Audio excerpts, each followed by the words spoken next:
Good morning, good afternoon, good evening, whenever or wherever you are watching this. For me, it is 4:17 a.m. here in the Eastern Time Zone of the United States. And I moved my camera a little bit there.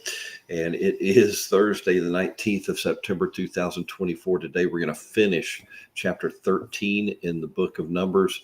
Yesterday, we read about how the spies went out into the land, this land that God has said would be flowing with milk and honey, and they were gone for 40 days. Come back, they've got this huge cluster of grapes, so big that two people had to carry it on a rod between them, and they've got pomegranates, they've got all kinds of different things with them, figs. And now they're going to give the report of what they saw. And this is where they start to be disappointing. I will read the rest of it. Then it goes from verse 26 to 33, break it down, talk a little bit about them, and then something that I see as a challenge to us, certainly me, and then we will close up the session. So again, starting in verse 26. Now they departed and came back to Moses and Aaron and all the congregation of the children of Israel in the wilderness of Paran at Kadesh. They brought back with them, they brought back word to them and to all the congregation and showed them the fruit of the land. They told them and said, we went to the land where you sent us. It truly flows with milk and honey, and here's its fruit. Nevertheless, the people who dwell in the land are strong. The cities are fortified and very large. Moreover, we saw descendants of Anak there. The Amalekites dwell in the land of the south. The Hittites, the Jebusites, and the Amorites dwell in the mountains, and the Canaanites dwell by the sea and along the banks of the Jordan. Then Caleb quietened the people before Moses and said, let us go up at once and take possession, for we are able to overcome it. But the men who had gone up with him said, we are not able to go up against the people, for they are stronger than we. And they gave the children of Israel a bad report of the land which they had spied out, saying, the land through which we have gone as spies is a land that devours its inhabitants, and all the people whom we saw are men of great stature. There we saw the giants, descendants of Anak, came from giants, and we were like grasshoppers in our own sight, and so we were in their sight.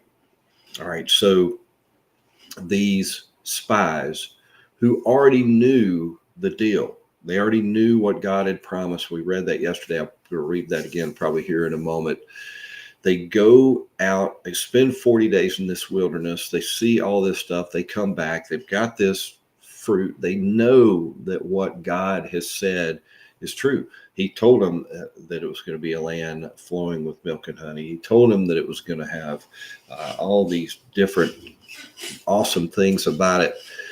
And he's already told them that God, would defeat the people. Remember, again, back in Leviticus and Leviticus 20, verse 24, but I said to you, you will possess their land. I will give it to you as an inheritance, a land flowing with milk and honey. I am the Lord your God who has set you apart from the nations. And back in Exodus 23, God says, my angel will go ahead of you and bring you into the land of the Amorites, the Hittites, the Perizzites, the Canaanites, the Hivites, and the Jebusites, and I will wipe them out.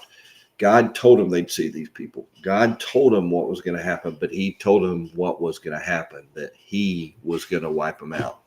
But these spies, they don't go with that. They are going with what they saw as something bigger than them. They weren't looking at how big God was.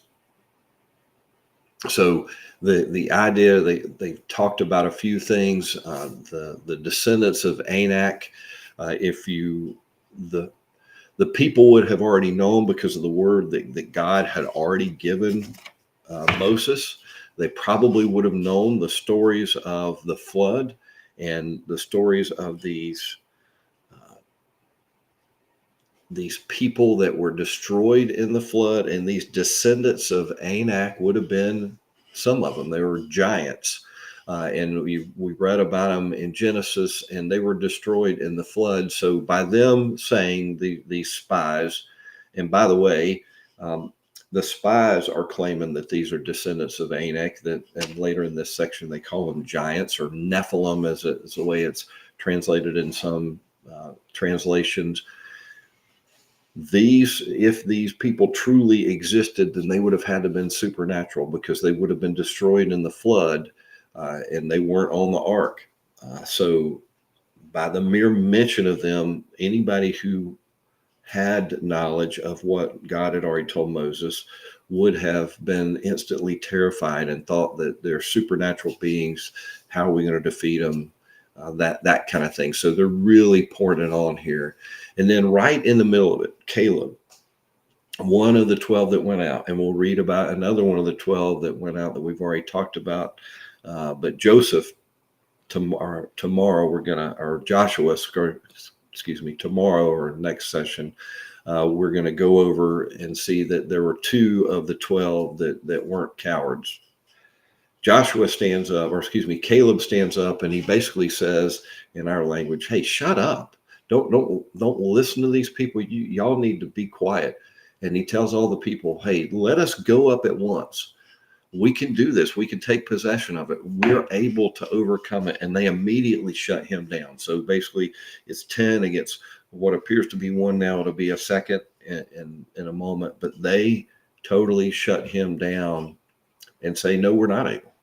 They're stronger than us. And this land is going to devour us." And then they really start to pour it on with exaggeration. They make it appear that all of the people that they saw are these giants. They say, it says in this translation, are men of great stature. And that basically means just they're huge. They're giants.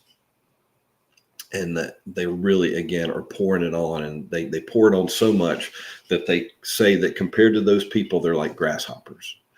So they're really pouring it on to scare the people. We're going to see in our next session tomorrow what that leads to.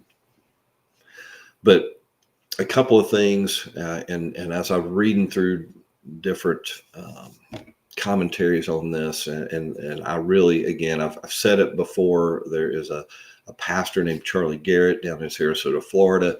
He does a lot of great research, digs into the original language, and does whole sermons. Actually pasted a link to the sermon on this section that he did in the comments here with this video. But he made this point that they would have done this kind of near the tabernacle. And so the cloud, this pillar of God, this pillar of the cloud, that was the presence of God, would have been right there. But they weren't even paying attention to that. Instead of paying attention to that, God, who had taken them through the Red Sea, who'd done all that stuff in Egypt, who had fed them manna, who had made water come from a rock, done all these things, and who had already made sure that they could defeat the Amalekites. And back in Exodus 17, they're not paying attention to God. They're paying attention to their fears, the things that look to them in the moment, because they're not looking at God, that look bigger than God. And that just challenged me. And this morning, with kind of coming to the realization of some stuff going on with them and some stuff that goes on with us. And it really comes down to, what's bigger? Are your problems or your challenges bigger, or is your God bigger? And the God of the Bible is way bigger than any problem or any challenge. He created everything. He knows everything. The creator of everything is not smaller than or weaker than or unable to conquer anything that is in creation. They had the answer.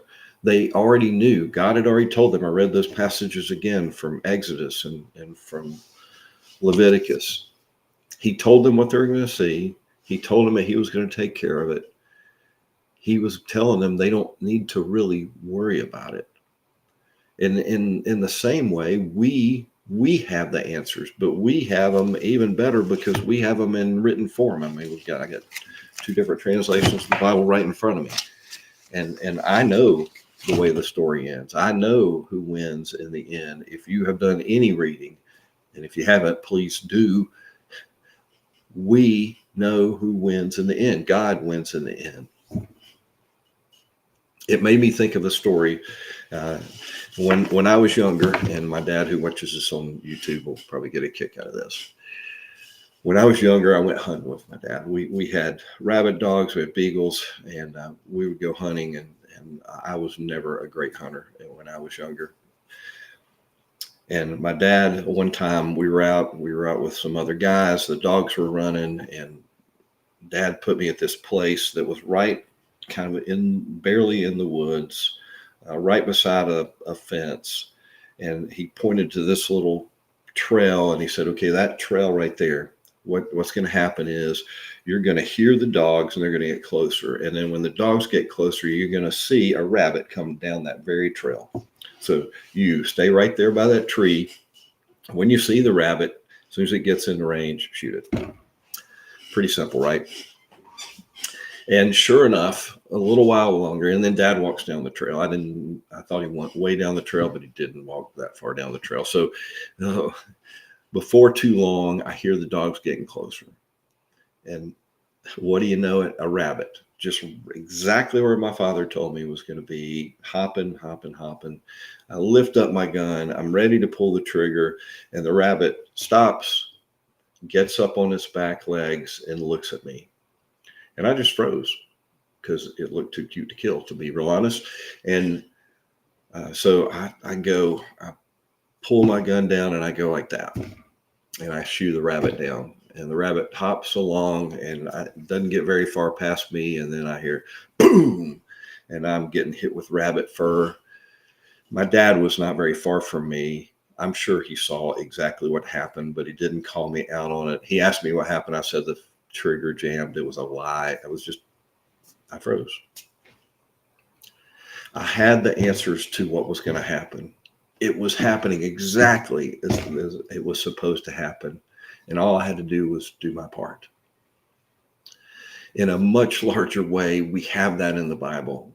And God is calling us to believe him and trust him. And he has given us all this. And history has shown us that this is true. Archaeologists have shown us and keep showing us that this stuff in the Bible is true. Are we doing our part? Jesus told us